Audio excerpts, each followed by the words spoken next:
Esta noche tengo el gusto de darles la bienvenida a esta sesión general de la Sociedad Mexicana de Trasplantes, la sesión general mensual. En esta ocasión tengo el gusto de presentarles a Pablo, un médico argentino que tiene entrenamiento en trasplante multiorgánico en el Hospital de Monte Sinaí en Nueva York, en Estados Unidos. Y después de su entrenamiento ha regresado a la Argentina, labora en Buenos Aires, en el Instituto de Trasplantes y Alta Complejidad en Buenos Aires, y él es el director del programa de trasplante renopancreático. Y nos va a hacer el favor de compartirnos su experiencia y cómo es el trasplante de páncreas en América Latina. Muchas gracias, Pablo, por participar con nosotros. Bueno, muchísimas gracias, Daniel. Bueno, entonces vamos a dar comienzo. Muchísimas gracias a Daniel, a Eduardo, a Luis Eduardo, a toda la Sociedad Mexicana de Trasplantes por invitarme a charlar sobre trasplante renopancreático. Sí. Bueno, el primer trasplante de páncreas se cumplió hace poquito, el año pasado, 50 años. Ya en... No 50, sí, más de 60 años. Que se hizo en diciembre de 1966 en la Universidad de Minnesota. Inicialmente, por supuesto, no hubieron casos de insulino-independencia, pero recién a partir de la década del 80, con el mejoramiento de las técnicas quirúrgicas, la aparición de nuevas drogas inmunosupresoras, empezó a reportar mejoría en la sobrevida de los injertos y pacientes, como en todos los demás trasplantes de órganos sólidos. Y hoy por hoy el trasplante de páncreas es una práctica clínica aceptada como gol estándar para el paciente diabético de tipo 1 de insuficiencia renal, como ahora vamos a ver. ¿Cuál es el objetivo del trasplante de páncreas? Normalmente corregir las anormalidades metabólicas del paciente diabético, obviamente liberar al paciente del uso de insulina, este es otro objetivo, mejorar la calidad de vida y mejorar la expectativa de vida. Aquí tenemos mucha competencia porque tenemos que compararlo no solo con el tratamiento de la insulina, sino también cuando hacemos riñón páncreas con el tratamiento de los pacientes que reciben solo un trasplante renal.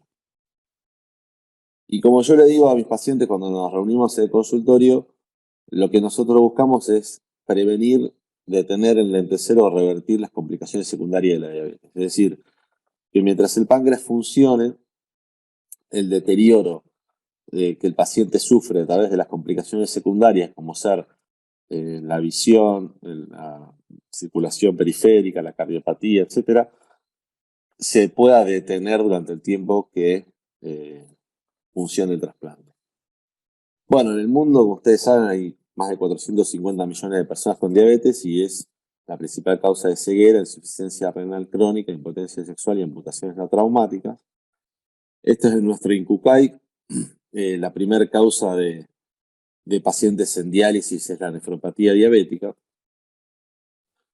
Los trasplantes pancreáticos en el mundo, como ustedes ven en esta diapositiva que es un poco desactualizada, pero ven en las barras más oscuras la experiencia en Estados Unidos y en las barras más claras la experiencia en el resto del mundo, donde estamos nosotros, Europa, Oceanía, toda América Latina. Fíjense que se han hecho cerca de entre 1.000 y 2.000 trasplantes cada año.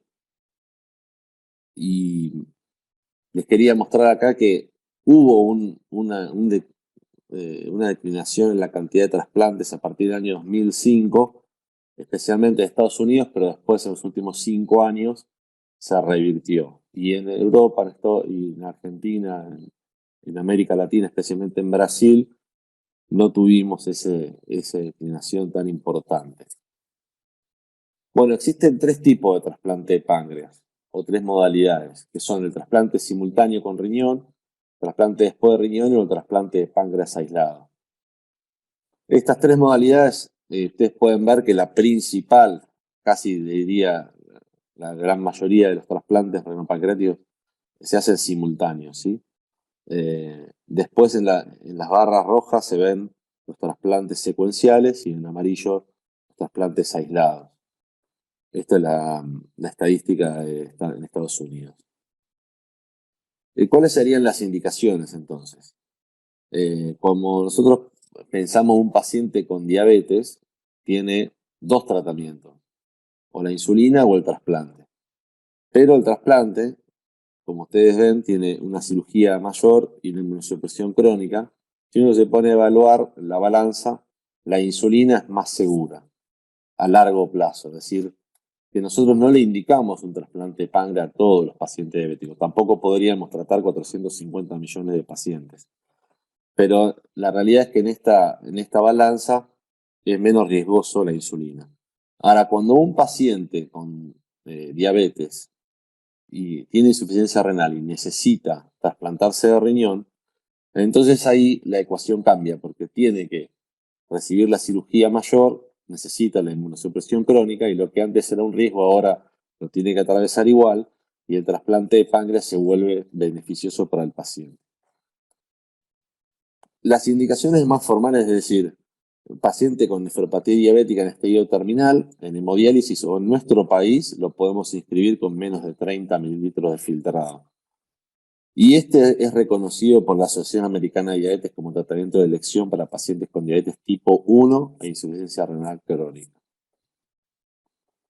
El trasplante secuencial, de primero hacer el trasplante renal y después el trasplante pancreático, se ve muchísimo cuando tenemos un paciente que puede acceder a un donante vivo y se hace antes el trasplante con donante vivo renal y entonces en un segundo momento se puede hacer el trasplante de páncreas. Es el mismo paciente, pero en dos trasplantes.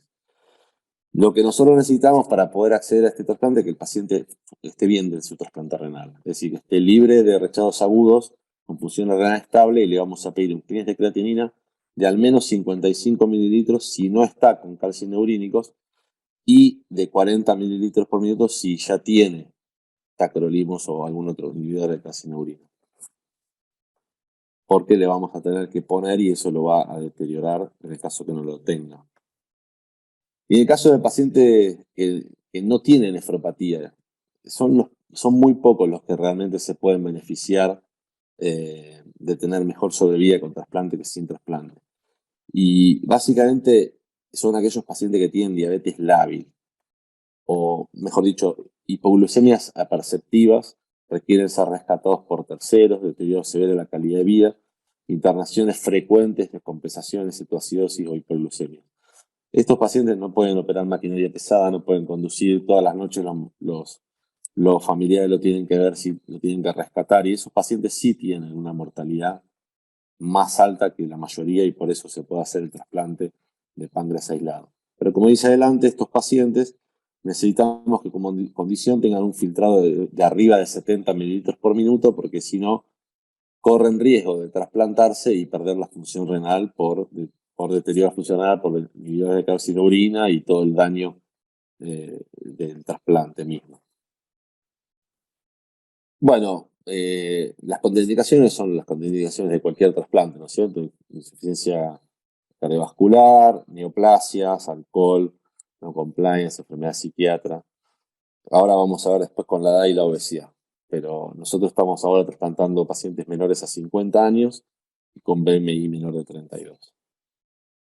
Bueno, con respecto a la edad del receptor, ustedes ven a medida que pasan los años, se trasplantan pacientes cada vez más añosos y eso es porque los pacientes llegan a diálisis cada vez con más años. Antes llegaban a diálisis a los 25, 30 años, hoy están llegando a diálisis a los 35, 40 y un poco más. Entonces eso hace que la edad del receptor al momento que es derivado vaya aumentando. Con respecto a la diabetes tipo 2, anteriormente cuando yo fui a la universidad nos decían que la diabetes tipo 2 el páncreas funcionaba bien, que el problema estaba fuera del páncreas. Sin embargo, bueno, eso no es lo más aceptado hoy en día. Se sabe que para tener diabetes tipo 2 uno necesita una insulina de resistencia, sí, pero necesita un páncreas predispuesto a fallar ante ese estrés. Y eso es lo que se vio que en estos pacientes, cuando ya llegan a la insulinopenia, tienen algunos seleccionados los mismos resultados que los diabéticos tipo 1. Entonces, ¿cuáles serían aquellos aquellas condiciones para poder hacer un trasplante de un diabético tipo 2. Bueno, la obesidad sería una contraindicación si tiene más de BMI, más de 32, más de 55 o 60 años, tampoco se considera apto porque la ventaja de un trasplante de páncreas se ve entre los 5 y los 10 años de vida. Es decir, no es inmediata, porque como dijimos, la ventaja es que el paciente poder prevenir no solamente tener la glucemia, pero el riesgo del paciente diabético es con los años deteriorar la función cardiovascular, etc. Entonces no es un beneficio inmediato. Si trasplantamos a un paciente de 60, 70 años, no le vamos a hacer un bien. Bueno, por supuesto tienen que ser requirientes de insulina. Algunos centros están utilizando esto de uso de insulina menos de 1 unidad kilo por día y el péptido C menor a 10. La verdad, nosotros ya no lo estamos usando y muchísimos centros ya no lo están usando, porque antes se pensaba que marcaba muchísima insulina resistencia y que no iba a funcionar el páncreas, y se vio que nosotros hemos visto que no tiene mucho sentido. Aparte, los pacientes están en diálisis, es muy difícil medir la cantidad de insulina en ese momento, el péptido C en ese momento en diálisis, así que la realidad es que no lo estamos utilizando. Pero lo más importante de todo, podría sacar todo lo que está arriba, pero lo más importante de todo es la buena función cardiovascular. Y fíjense cómo en los últimos 15 años empezaron a aumentar la cantidad de pacientes con diabetes tipo 2 dentro del porcentaje de todos los pacientes trasplantados, y hoy por hoy ya llegamos al 15% de todos los trasplantes simultáneos. Pero como ven, la supervivencia de los pacientes comparando tipo 1 y tipo 2 es la misma. La supervivencia de los injertos comparando tipo 1 y tipo 2 es la misma. Es decir, pacientes con diabetes tipo 2 que tienen esos criterios de selección que charlamos antes, van a tener la misma supervivencia de paciente injerto. Con respecto de los donantes, son contraindicaciones, obviamente, que el donante tenga diabetes o un trauma abdominal con contaminación o trauma en el páncreas. Menos, pero contraindicaciones, vamos a decir, indirectas, sería el alcoholismo, si vemos que el páncreas está, alcoholismo crónico, que vemos que el páncreas está endurecido, obesidad anormal. Y lo más importante es la visualización del órgano por el cirujano que va a hacer la ablación. Y tenemos que prestar especial atención en la infiltración grasa, que predispone a pancreatitis por reperfusión, calcificaciones, y el edema, la refiltración del donante, que también predispone a pancreatitis por reperfusión. No son contraindicaciones una hiperglucemia desarrollada en el mantenimiento. O sea, si el paciente no era diabético y ahora tiene el donante 250 de glucemia, no es una contraindicación. En general es por el mantenimiento, le aportan corticoides, le aportan adrenalina, le aportan un montón de medicación que eso puede traer, y estrés de la muerte encefálica. Lo que sí, la inestabilidad hemodinámica, el uso de muchos vasopresores puede predisponer a algún tipo de pancreatitis por reperfusión, y consideramos donantes marginales a los donantes de más de 45 años o por fuera de todas las características que estuvimos hablando hoy. Acá en la selección de donantes hay un páncreas DRI que se puede ver en la aplicación. Este es un donante ideal de 28 años con una creatinina, BMI 25, una isquemia de 12 horas. Si en vez de hombre fuese mujer, baja el riesgo. Las donantes mujeres tienen mejor resultado. Si en vez de 28 años tiene 40, sube el riesgo a 1,37. Si en vez de acá modificamos, bajamos la sobre isquemia a 8, baja el riesgo. Si tenemos ahora que es DCD, aumenta el riesgo. Si tenemos que murió de un accidente cerebrovascular, aumenta el riesgo. Bueno, todo esto son algunas plataformas donde se puede valorar la selección de donantes, pero lo más importante es, como decimos nosotros, pensar en el donante en todo, o sea, cada uno de los factores. Un factor se puede escapar un poquito: la edad, el peso, el BMI, la droga sinotrópica, la isquemia. Ahora, cuando uno tiene todo, es decir, si a uno le gusta entre 15 y 45 años, pero tiene 40, si le gusta entre 40 y 95 kilos, pero tiene 90, si le gusta el BMI menor a 30 y tiene 29, si está con inotrópicos, si hay que viajar y hacer 12, 14, 16 horas de isquemia por hacer el crossmatch, Y bueno, ese donante tiene todo dentro de lo que nosotros consideramos bien, pero seguramente que ahí vamos a sumar muchísimo arriba. Entonces este es nuestro donante ideal. Con respecto de la inmunosupresión, bueno, es muy parecida a lo que están acostumbrados a hacer en trasplante renal. Necesitamos una inducción y un mantenimiento.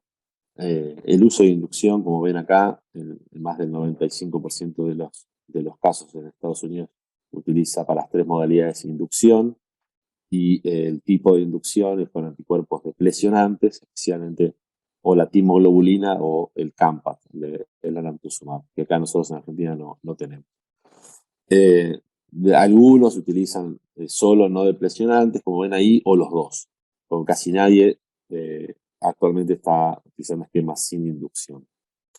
Con respecto al mantenimiento, el esquema más común, también empleado por nosotros, es el de tacrolimus, diclofenolato y corticoides. Y hubo un auge la década pasada de uso de esquemas sin esteroides, como también en otros órganos, pero bueno, está disminuyendo actualmente más o menos un 30%. Está asociado al uso de mantenimiento sin esteroides y en todos los casos está asociado a inducción con anticuerpos deplecionantes. Bueno, consideraciones quirúrgicas. Nosotros hacemos un trasplante de riñón páncreas. En realidad no son 2 órganos, son más órganos, porque además del páncreas tenemos que trasplantar una parte del duodeno, y nosotros nos gustaría nada más estar con la insulina, pero tenemos que trasplantar también toda la parte exócrina del páncreas, que es el 99%. Entonces, tenemos que definir a dónde vamos a derivar la parte endocrina, o sea, la vena, y la parte exócrina, o sea, las secreciones que se derivan en el duodeno, las podemos derivar o a la vejiga o al intestino. Y la secreción endocrina a la circulación sistémica, o sea, a las venas cava o ilíacas, o al sistema portal. En algún momento se pensó que el sistema portal es lo más fisiológico, porque así lo es, digamos, en nosotros, en los donantes y en los receptores con el páncreas nativo. Sin embargo, se vio con el tiempo que, bueno, que más allá de tener un aumento de insulina en sangre, no era un hiperinsulinismo caracterizado y tampoco traía complicaciones, y los resultados eran muy parecidos, con lo cual se utiliza bastante poco. Pero bueno, la más sencilla de las técnicas que utilizaba inicialmente es la derivación del páncreas a la vejiga, con la colocación del páncreas en la fosa ilíaca derecha, con una derivación sistémica de los vasos y con el duodeno a la vejiga. Esto fue lo que transformó el trasplante pancreático de renopáncreas. Fue descrito por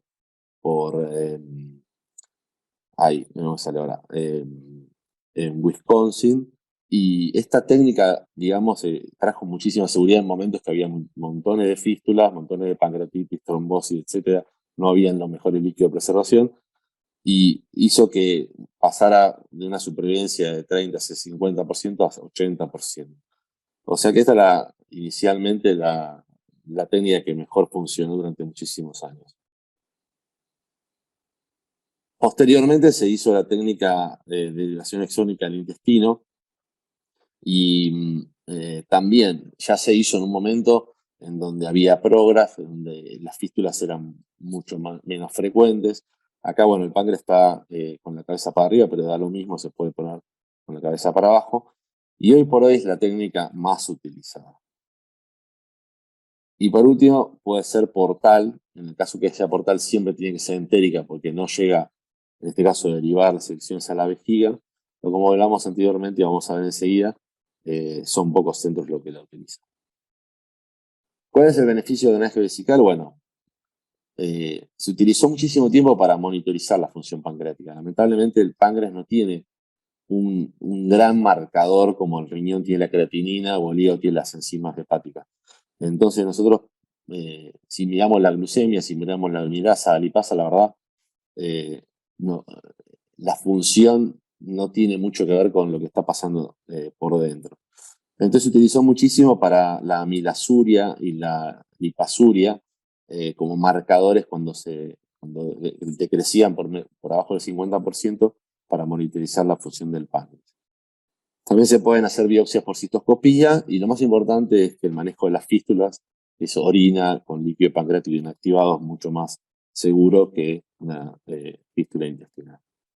Pero casi todos estos pacientes lamentablemente tienen infecciones urinarias a repetición, acidosis metabólica, deshidratación, hematuria, pancreatitis por reflujo, etcétera, que llevan a que entre un 15 y un 30% tienen que convertirse en entérica dentro del primer año.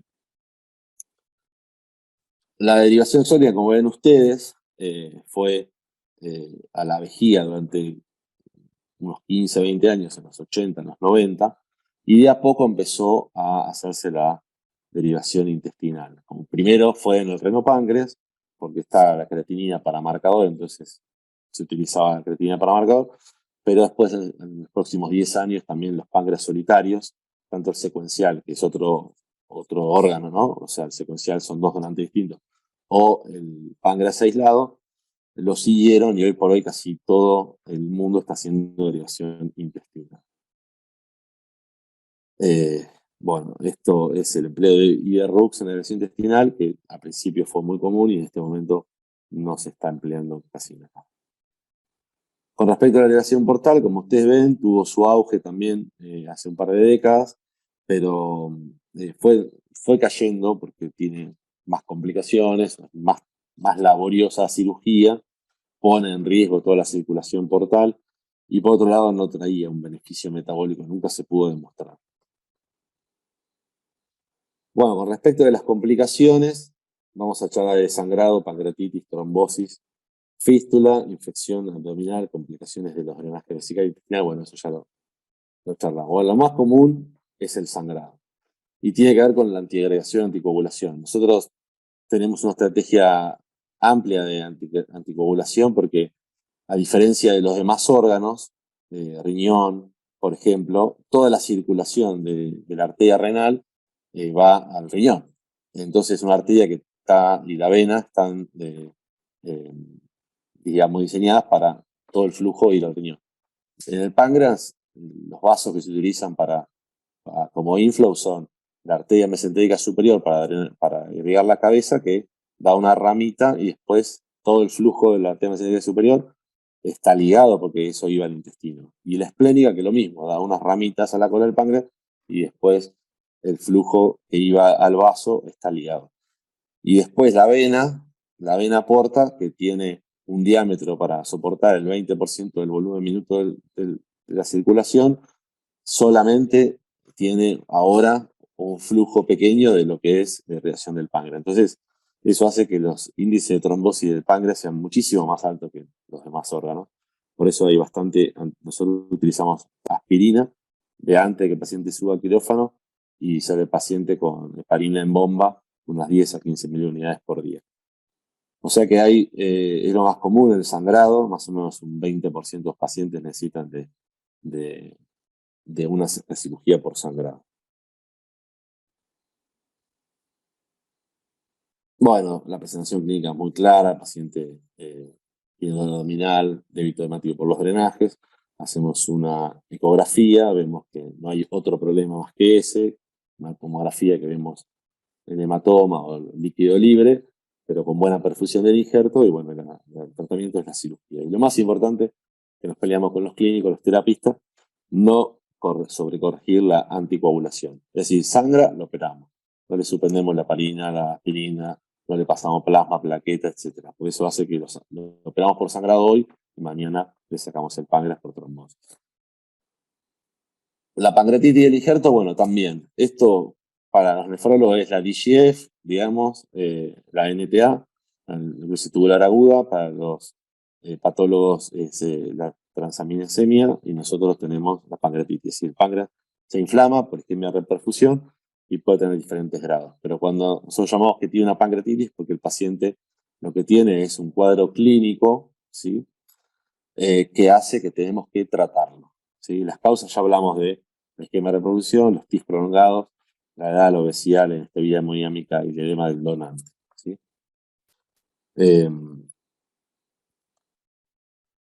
Y la presentación clínica del paciente, bueno, dolor, elevación de enzimas, cambio en la característica del drenaje, puede haber sangrado, puede haber reperfusión hemodinámica según la severidad. Y lo que nosotros hacemos es imágenes, ecografía, tomografía, descartamos que no tenga una trombosis, tiene flujo, y entonces el paciente lo que tiene es un páncreas endurecido, aumentado de tamaño, y eso es doloroso, no tiene otra cosa, y entonces clínicamente decimos tiene una pancreatitis y lo tratamos. El tratamiento es que el paciente tenga vía oral, con nutrición parenteral, antibióticos y octreotide. Y alguna que otra vez puede requerir una laparotomía exploradora si hay una colección peripancreática o después de alguna semana o dos aparece tejido necrótico que se infecta. Esto es una pancreatitis muy leve de reperfusión y esto es una pancreatitis más severa con focos hemorrágicos necróticos. La fístula pancreática lo que es digamos, la consecuencia de esa pancreatitis, la disrupción de algunos vasitos de jugo pancreático periféricos. No es el Wilson, no es una anastomosis. Y en este caso se maneja clínicamente.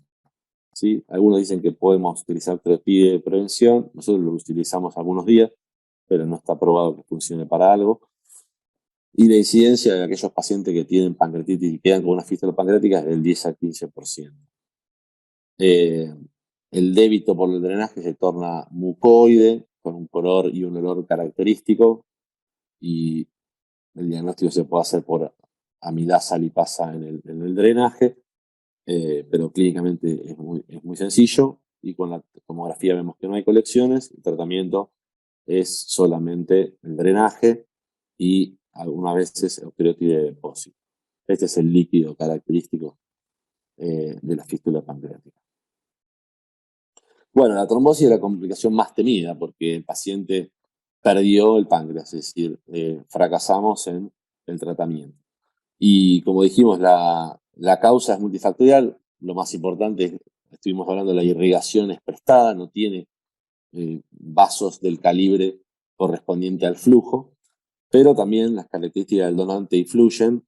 El rechazo, si tenemos rechazos humorales, favorece muchísimo la inflamación y disminuye la perfusión del órgano y puede facilitar la trombosis, o también, bueno, errores en la técnica quirúrgica, por supuesto. Y la prevención, como hablamos, la antiagregación, la anticoagulación, y bueno, y evitar transfundir factores de coagulación. La incidencia en el trasplante simultáneo de la trombosis es del 5%, pero es mayor en los páncreas solitarios. ¿Por qué? Porque hay un efecto preventivo en los pacientes que se trasplantan a los órganos por la uremia, ¿sí? Los pacientes que vienen, que necesitan trasplante doble, vienen urémicos, tienen algún efecto protector que aquellos que ya tienen un riñón trasplantado o no tienen nefropatía. Y bueno, característica dolor, hiperglucemia, cambian las características del drenaje, bueno, ecográficamente aparece la falta de señal, o en la tomografía la falta de contraste en el injerto, y lamentablemente el tratamiento es el explante. Van a leer en la literatura que llaman trombosis parciales. Las trombosis parciales en realidad son trombosis de los vasos en forma parcial, pero el injerto sigue perfundido por algún otro vaso o comunicación colateral. Es decir, por ahí se trombosa la esplénica, pero por la mesentérica le puede llegar a todo el órgano, o por ahí es la parte distal de la esplénica que se trombosa. Y bueno, cuando aparecen esas trombosis parciales ecográficamente o en una reexploración, muchas veces uno puede hacer alguna trombectomía o anticoagulación. Por ejemplo, ahí está trombosada una parte de la arteria esplénica, pero ven que el páncreas está perfectamente perfundido. Puede hacer una trombectomía, pero digamos, lo importante cuando hay una trombosis parcial es anticoagular, para que eso no progrese. Y bueno, esta es una trombosis ya definitiva, una trombosis arterial, donde el páncreas quedó sin flujo. Lo ven así pálido. Y esta es una trombosis venosa, en donde todo lo contrario, el páncreas está aumentado de tamaño con necrosis por coagulación. Bueno, con respecto a las infecciones abdominales, colecciones son comunes, debido a hematomas infectados, fístulas, etc. Aparece, por supuesto, en la presentación clínica la fiebre, el dolor abdominal, la leucocitosis, y esto se puede diagnosticar por una tomografía y tratar con drenaje percutáneo la mayoría de las veces, o algunas veces por laparotomía.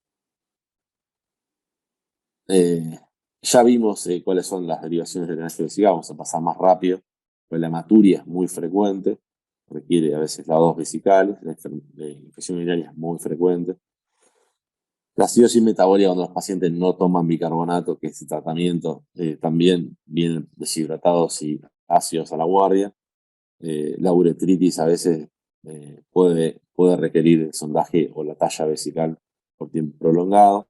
Y la pancreatitis por reflujo sí es un problema porque estos pacientes tienen disfunción de la vejiga y entonces a veces se produce por este mecanismo una pancreatitis. Y bueno, el tratamiento es la sonda o la talla vesical y para digamos, disminuir el tamaño de la vejiga y mejorar esa contractilidad en el futuro. La fístula es bastante benigna, en general se puede resolver con un drenaje, con una sonda o una talla vesical, y se puede agotar fácilmente y no tiene gran repercusión clínica debido a que es orina en vez de líquido intestinal. Esto hablamos, que hace falta conversión. Y las derivadas del drenaje entérico son menos frecuentes, pero muchísimo más severas. La hemorragia digestiva en general aparece muy tardía, puede aparecer especialmente cuando hay rechazos o puede aparecer cuando el páncreas está atrofiado y se pueden producir hasta incluso fístulas arteriointestinales. La obstrucción intestinal también puede ser por hilio mecánico y a veces es una hernia interna, a veces es adherencias, pero bueno, lo importante es en estos casos resolverlo en forma quirúrgica temprana, porque si hay una obstrucción distal a la anastomosis, entonces es grave porque se puede perforar, romper toda la anastomosis. La fístula duodeno-yeyunal, bueno, es muy temida por la peritonitis que provoca. Se da en el 2 a 8% de los casos. Se diagnostica muy sencillamente porque hay dolor, cambios en la característica del drenaje, y se puede ver por tomografía la colección o el neumoperitoneo. El tratamiento puede ser cerrar la fístula y convertir en una Rux, o a veces, si no se puede, hacer una pancreatectomía. ¡Ay, qué padrísimo! Hacemos una derivación, a veces lo convertimos a la derivación vesical. Una vez que es intestinal, filtra, a veces lo convertimos después, lo hacemos vesical. Acá hay un caso, por ejemplo, de la anastomosis. Ven, del lado derecho está el duodeno, que es un poco más oscuro, está más inflamado. Del lado izquierdo está el yeyuno, ahí la fístula en el medio de la anastomosis. En este caso, lo que teníamos era un mal drenaje venoso del intestino, del duodeno. Entonces decidimos hacer en este caso una duodenectomía total. Quedó solamente la papila y le hicimos una anastomosis del Wirsung a el yeyuno Niederrux. Bueno, muy bien. Con respecto de los resultados del trasplante, esta es la supervivencia del paciente en todas las modalidades. Fíjense en azul, el trasplante simultáneo. Fue mejorando con los años y actualmente está cerca del 97% al año. Esto es al año, de vuelta es otra diapositiva que muestra lo mismo. Fíjense, a los 5 años todavía cerca del 90% y a los 10 años cerca del 70%. Es decir, supervivencias muy similares al trasplante renal, hepático, etcétera, otros órganos sólidos. Con respecto a la supervivencia al injerto, al año ya llegó al 90%, lo vamos a ver así, que es más fácil. Fíjense, cerca del 90% al año. Pero fíjense, lo que está en verde es el riñón, ¿no? Que tiene mejor sobrevida. El amarillo y el rojo, que son las modalidades solitarias, fíjense que tienen un poquito menos de sobrevida. Y ven, a los 5 años se separan más y a los 10 años se separan más. Y esto tiene que ver con lo que hablamos antes, es decir, lamentablemente no hay un gran marcador de rechazo en el trasplante de páncreas para poder detectarlo en forma inmediata, como es el riñón, por ejemplo, la creatinina. Tenemos en el riñón páncreas la creatinina del riñón, y como no siempre, pero un 60% de las veces que hay rechazo es combinado con el riñón al mismo tiempo, entonces si aumenta la creatinina, podemos biopsiar el riñón vemos que ese riñón tiene rechazo, lo tratamos y entonces estamos tratando también el rechazo de páncreas, aunque no tuviese ni amilasa alta, ni lipasa alta, ni alteraciones en la glucemia. Pero cuando es más silente o no tiene deterioro de la función renal, hay más o menos un 40% de los rechazos del páncreas que se suceden solo del páncreas aislado y no de los dos órganos. Pero bueno, ese es el caso de todos los pacientes que tienen solo el páncreas o el páncreas de dos donantes distintos. Es por eso que hay menor sobrevida en el largo plazo en los trasplantes solitarios. Bueno, las causas de la pérdida del injerto en los primeros 3 meses es en las fallas técnicas. Falla técnica se llama todas las complicaciones que vimos: trombosis, fístula, infecciones, sangrado, etc. Es decir, a la derecha, que es el simultáneo, la causa más frecuente es eso. Pero después de los 3 meses al año, ya empieza a aparecer el rojo y el amarillo, el rechazo, ¿sí? O la muerte con injertos funcionantes. Estos pacientes diabéticos también durante el año o durante los distintos años siguen haciendo ACV, infartos y problemas cardiovasculares.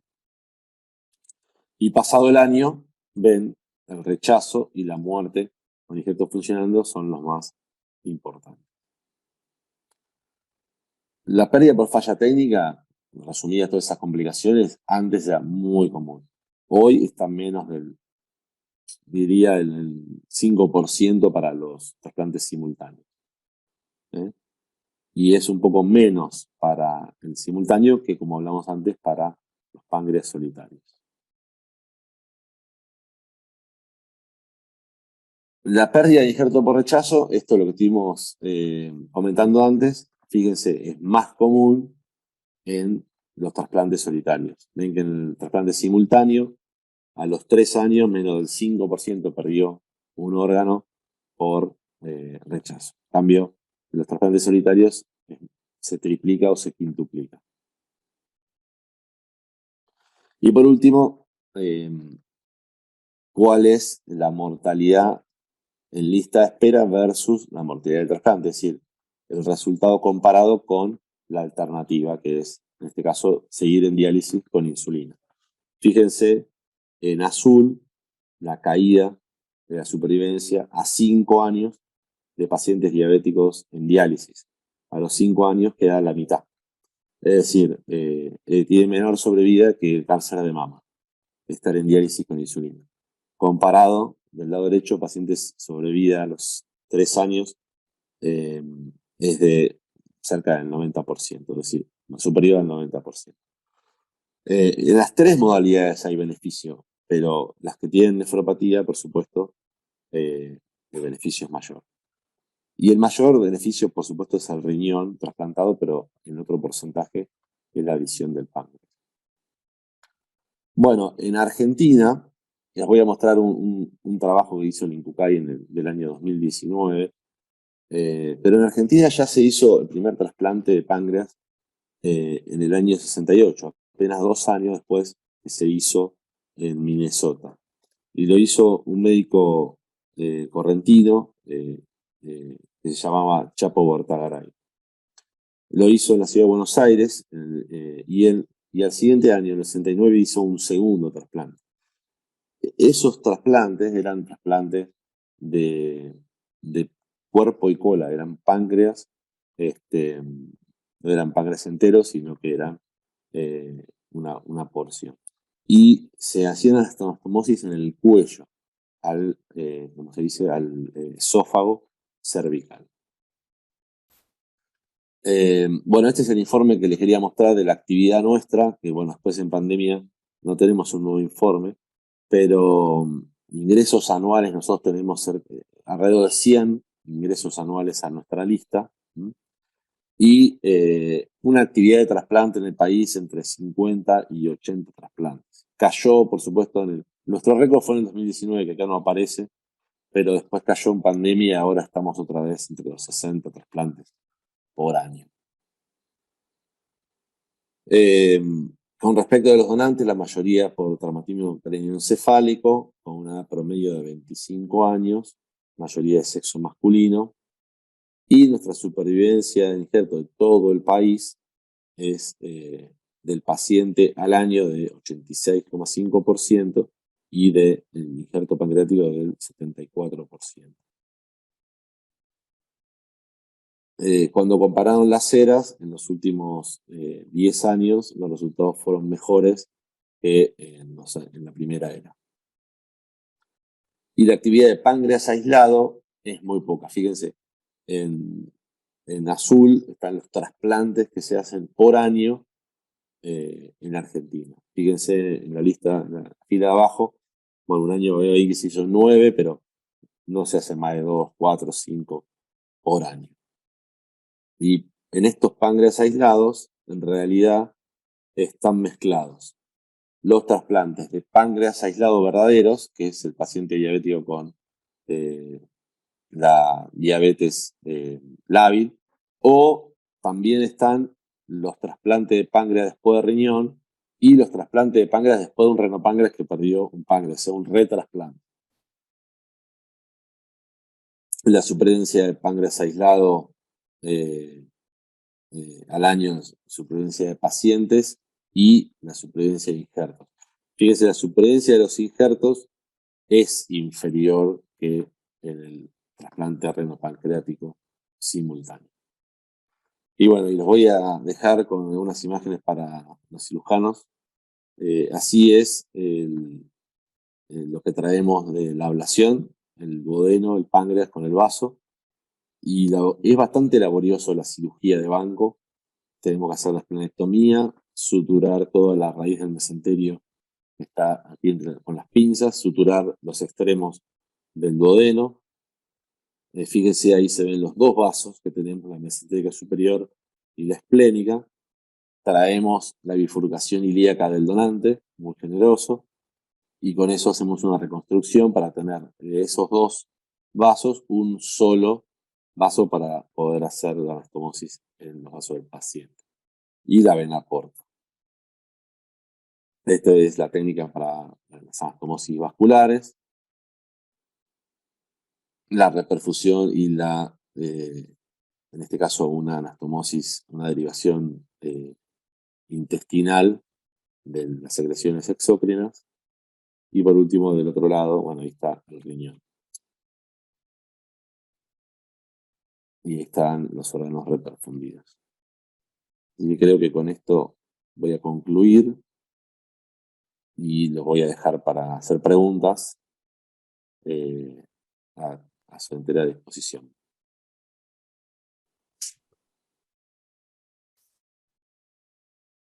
Muchas gracias, Pablo, por esta excelente plática. Creo que para todos los que estamos involucrados en el área de trasplantes y que vemos poca actividad del área de páncreas, pues fue muy ilustrativo, ¿no?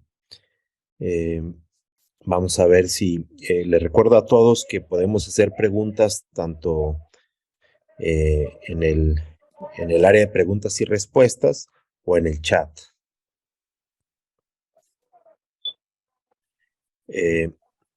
Daniel, ¿quieres hacer alguna pregunta o comentario? Pues primero agradecerle a Pablo la presentación. La verdad es que nos ha llevado de la mano desde la selección del paciente hasta el manejo de las complicaciones y la supervivencia. Creo que fue bastante ilustrativo. Estoy revisando para ver si hay comentarios o preguntas del público antes de comenzarnos. Por aquí hay una pregunta que dice: ¿qué esquema de anticoagulación utiliza en el posoperatorio, Pablo? Bueno, nosotros le hacemos un esquema que es aspirineta, o sea, una aspirina de 100 miligramos por día. Desde que el paciente llega a la guardia para trasplantarse, se la damos antes de entrar a quirófano y toda la vida. Nunca se la retiramos.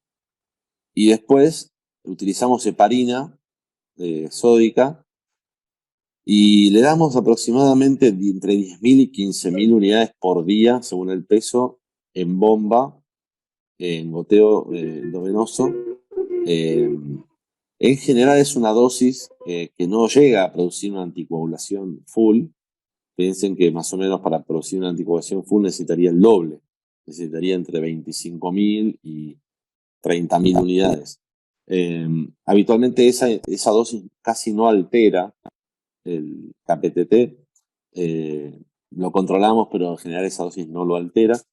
Pero tenemos algunos pacientes de alto riesgo que eso sí los anticoagulamos más. ¿Cuáles son los pacientes de alto riesgo? Los que tienen trombofilias. Nosotros hacemos un screening pretrasplante y detectamos si el paciente tiene anticoagulante lúpico o antecedente de trombosar todos los accesos vasculares o embarazos. Los pacientes, las mujeres que tienen embarazos, pérdidas en el primer trimestre múltiples.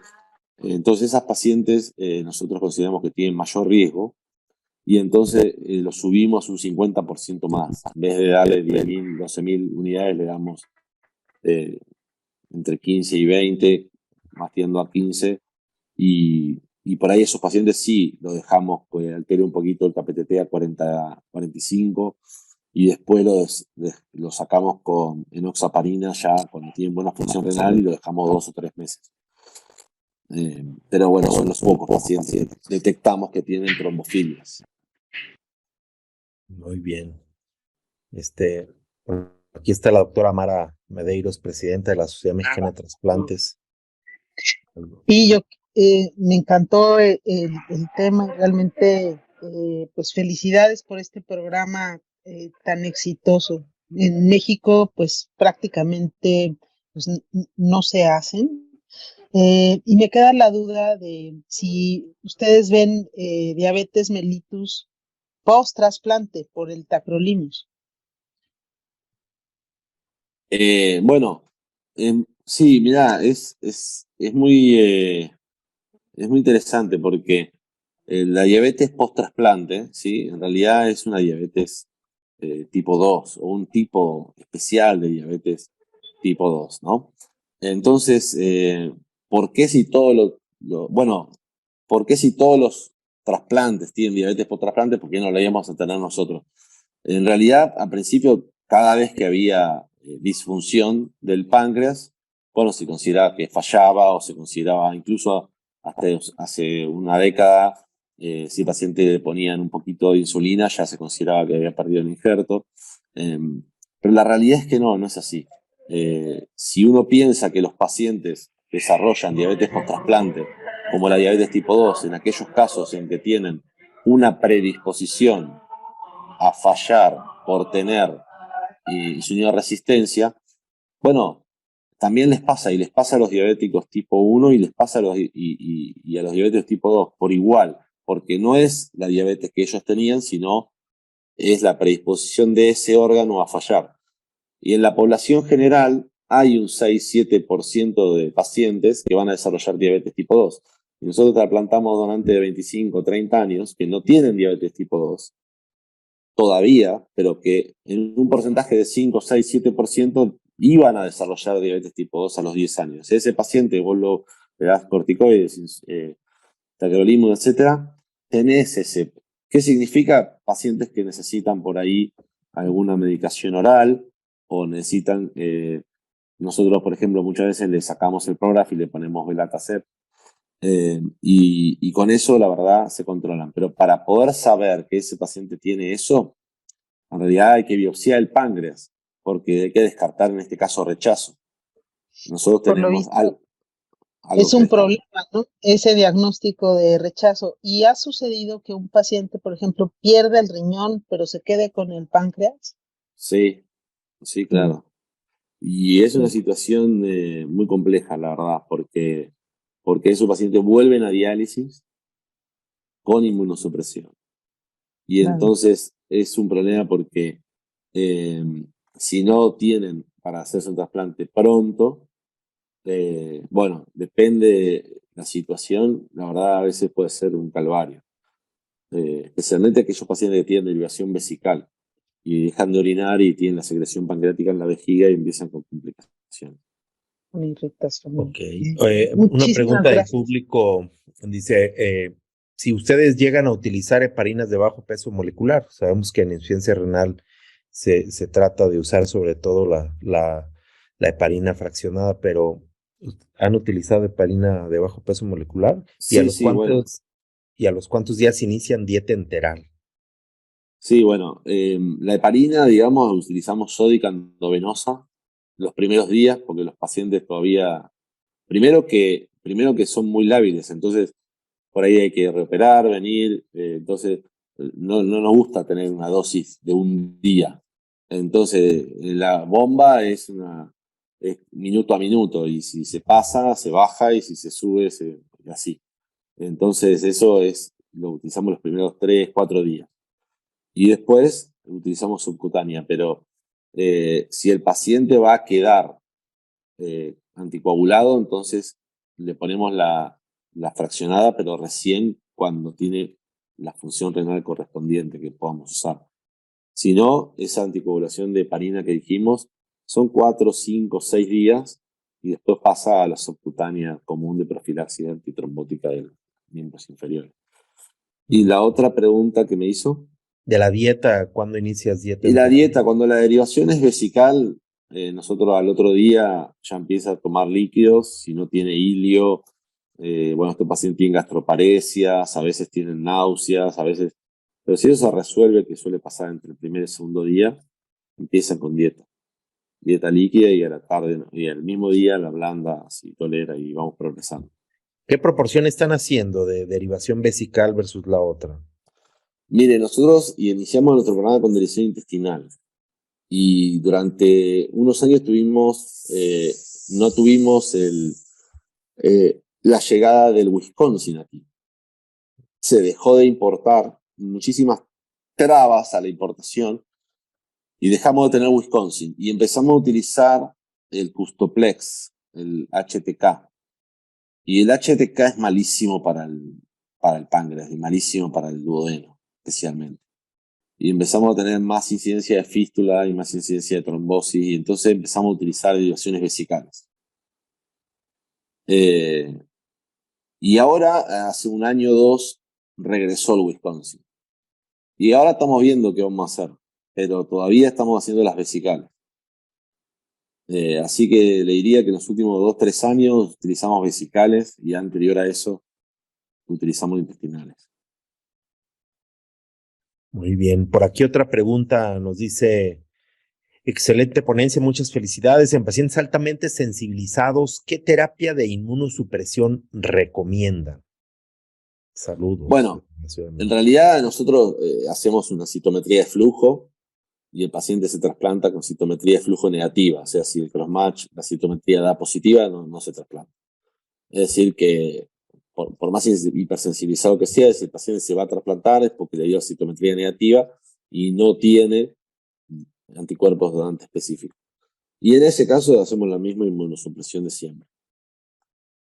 Ahora, si el paciente desarrolla anticuerpos donante específicos en el seguimiento, entonces además de hacer una biopsia para ver que no tenga ningún rechazo, a ese paciente sí le podemos modificar la inmunosupresión. Y hoy lo que estamos haciendo en estos pacientes es agregarles belatacept. Le agregamos belatacept, que tiene algún efecto en disminuir los anticuerpos DSA, y nunca le sacamos el prógrafo a estos pacientes, nunca, porque esto es digamos, la inmunosupresión que mayor efecto tiene sobre el desarrollo de anticuerpos DSA. Y en todo caso, le hacemos unas biopsias de protocolo a veces a estos pacientes. Entonces, tacrolimus, belatacept. Tacrolimus, belatacept y micofenolato y esteroides. Cuádruple droga, ok. Si le agregamos belatacept, le disminuimos el programa, pero no se lo retiramos. Ok, no, interesante. ¿Y qué pasa con esos pacientes que haces páncreas después de riñón, que ya tienen inmunosupresión? ¿Usas de nuevo terapia de inducción o ya te vas con la pura? No, hay que hacer de nuevo. Hay que hacer de nuevo porque ya pasaron por lo menos 6 meses. Sí. Y entonces hay que hacer de nuevo.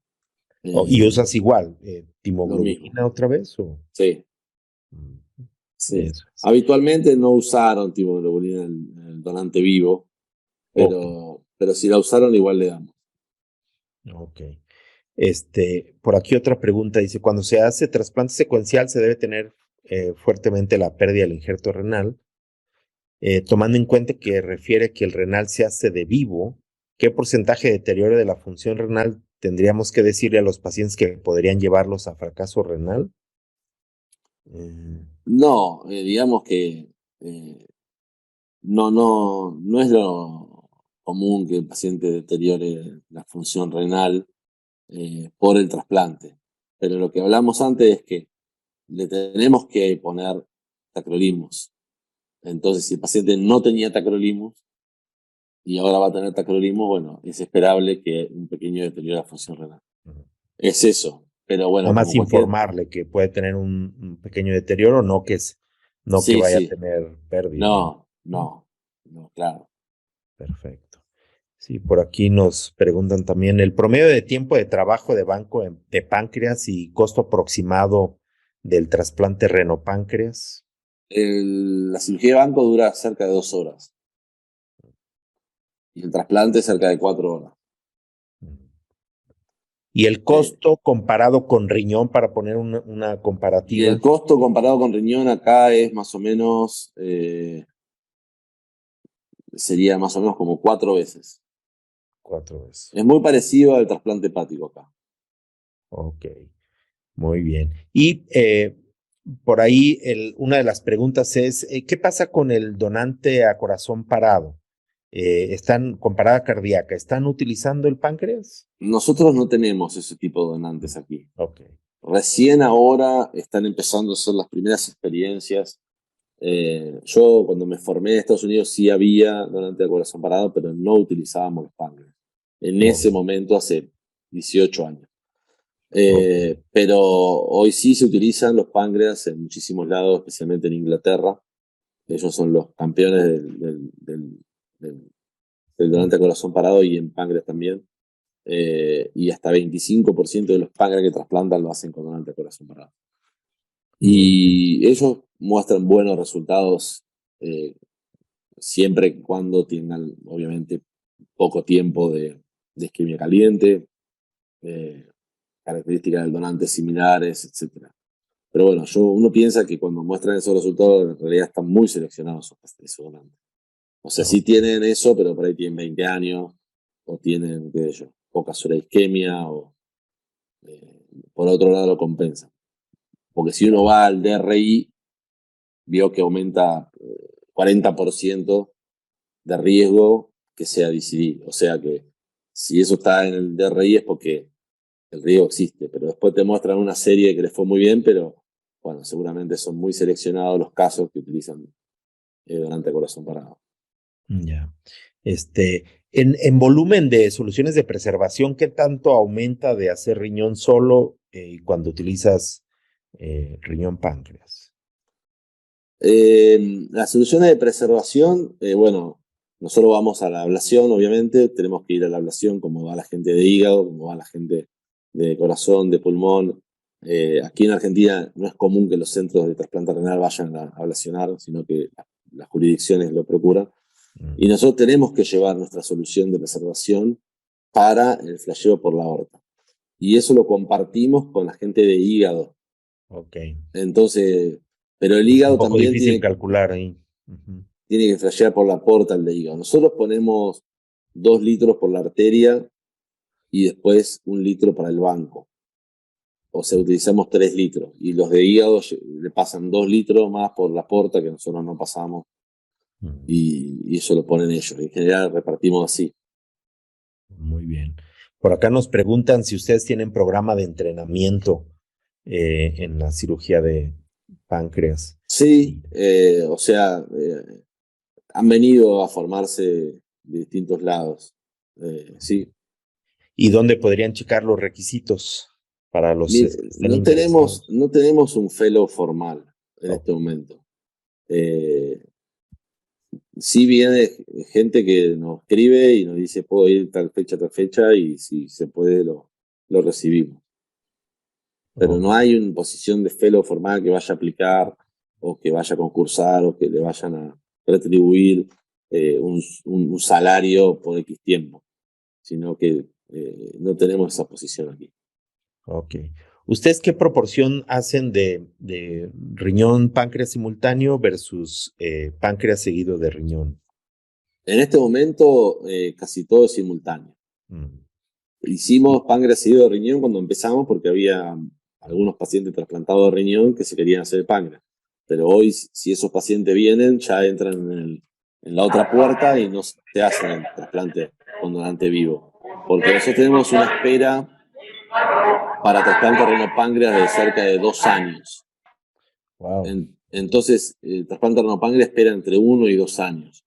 Entonces, con esa espera conviene que el paciente se haga el renopáncreas, porque tiene mejor sobrevida el páncreas del renopáncreas y la espera no es tanta. Sí. Ahora, si vive en una porción del país que tiene que esperar más tiempo por los donantes o tiene un grupo de sangre, etcétera, o el paciente tiene un donante vivo, y especialmente los diabetes tipo 2, le decimos vaya al donante vivo, pero te diría que son pocos los que hacemos el donante vivo y después hacemos el páncreas. Ya. Mara Medeiros por ahí tiene una Sí, pregunta. justo quería saber si les dan prioridad a los que requieren el renopáncreas en su asignación de órganos. Sí, tienen prioridad. Es Sí. decir, que todos los donantes que tienen características para poder abrir renopáncreas, abre renopáncreas. Entonces, por ejemplo, los donantes hasta 45 años abren renopáncreas. Y entonces, si alguien lo quiere, porque a veces lo abren, pero nadie lo asigna, porque por las características del donante, se lleva el riñón y un páncreas. Y el otro riñón va a la lista de renal. Qué bien. ¿Hacen el Gracias. monitoreo inmunológico, lo hacen con anticuerpos anti-HLA? ¿Y Sí. con qué frecuencia lo harían? Nosotros lo hacemos el primer año a los 3, 6 meses y al año y después todos los años. Y en aquellos casos que sí tienen anticuerpos DCA detectados, los monitoreamos cada 6 meses. Ok. Y además de eso, el páncreas, ¿qué es lo que más monitoreas para páncreas específicamente? Y digamos que el monitoreo es específico en el control mensual, tiene que ver con las enzimas pancreáticas, la amilasa, la lipasa, la glucemia, la glucemia en ayunas, pero también 2 o 3 veces al año le hacemos una prueba de tolerancia a la glucosa. Se mide el péptido C, la hemoglobina y glucosilada, pero eso nunca viene alterado si todo lo demás está bien. Es decir, uno lo hace para tener registros y para ver si después pasa algo, cómo estaba. Pero si un paciente viene con glucemias normales, enzimas normales, no le va a venir péptido C alterado. Pero cada 1 o 2 veces al año también lo hacemos.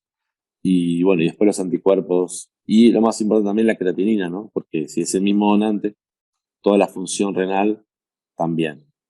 Hay que medir el CMB, medir el BK. Sí. ¿Y el promedio de tiempo que quedan con independencia total a insulina? ¿Cuánto sería? Y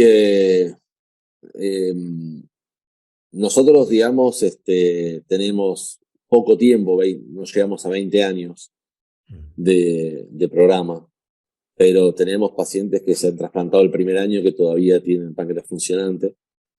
Pero digamos que, por decir una supervivencia media, que el 50% sería entre 10 y 15 años. Bastante buena, sí. Y por aquello de los islotes, ya ves que se puso de moda en algún tiempo el protocolo de Edmonton y cómo Sí. íbamos todos muy contentos hasta los 3 años y llegaron a los 5 y una caída impresionante, ¿no? Sí. Entonces, Todavía no llega a funcionar. Tienen muchísimos problemas, especialmente con lo que es el recambio celular. Es decir, se supone que logran la insulina independencia, pero al año le cae de 90% a 30% y después a menos. Pero se ve que tiene que ver algo con el recambio celular, que no se debe producir, no están anidados en el sitio que deben estar anidados, están en el hígado. Se ve que algo les falta para que ese recambio celular se mantenga.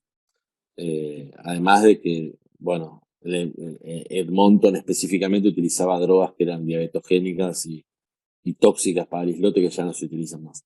Pero Pero además tiene muchísima sensibilidad, ¿no? Para un trasplante, por ahí usan 2 o 3 páncreas, y para que funcione hacen 2 o 3 trasplantes.